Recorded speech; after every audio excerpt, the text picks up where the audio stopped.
This segment of the news is brought to you by Sun Oil Limited. Welcome back. COVID-19 cases continuing to surge as health officials report an additional 55 cases for Sunday, April 25th. 49 of those cases confirmed for New Providence, one with a history of travel within 14 days, 3 on Andros, 2 on Grand Bahama, and 1 on Abaco. The national count now stands at 10,220. A further breakdown of the cases revealed that 34 were males and 21 were females.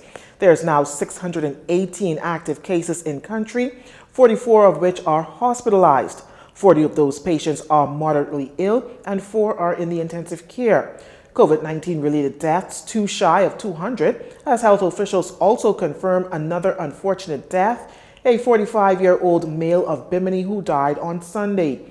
This pushes the death count to 198. There's also an additional death under investigation, pushing that category to 32. With 28 recoveries, recovered cases now tally at 9,326. To date, 85,347 tests have been completed. The Progressive Liberal Party repeating their call for free COVID-19 testing in the Bahamas.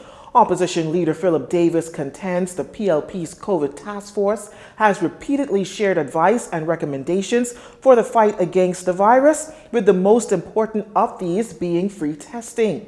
He says thousands of Bahamians have been exposed to a person infected with COVID in the last several weeks, and a great many of them are unable to afford a PCR test. Therefore, as soon as Bahamians learn they were in contact with someone who has tested positive for the virus, they should be able to learn quickly if they are infected, regardless of their resources or symptoms. Mr. Davis charges that instead, Bahamians calling public clinics are told to quarantine for 14 days, which for many is entirely unrealistic given crowded living situations and difficult economic circumstances. The opposition further contends that the government should be knocking down obstacles to access, and widespread testing is crucial to fight the new wave of cases. Shifting gears, a major drug haul over on Grand Bahama resulted in officers confiscating nearly 70 pounds of marijuana and arresting a woman. We're told that Drug Enforcement Unit and Bahamas Customs Department officers, acting on information, executed a search warrant on a home on Inagua Avenue, south of Coral Road. Shortly after 11 a.m. on Monday, they searched the residence and discovered in a 36-inch white igloo cooler a quantity of tape packages of suspected marijuana, weighing a total of 64.5 pounds. It also had a street value of $73,000. The female who resides at the residence was taken into custody. Meantime, an hour later, shortly after 12 noon, again, officers of the DEU and Customs Department, acting on information and armed with a search warrant, went to a home on Spiny Road. During the search, officers discovered a quantity of suspected marijuana. A male in the home at the time was arrested and taken into custody.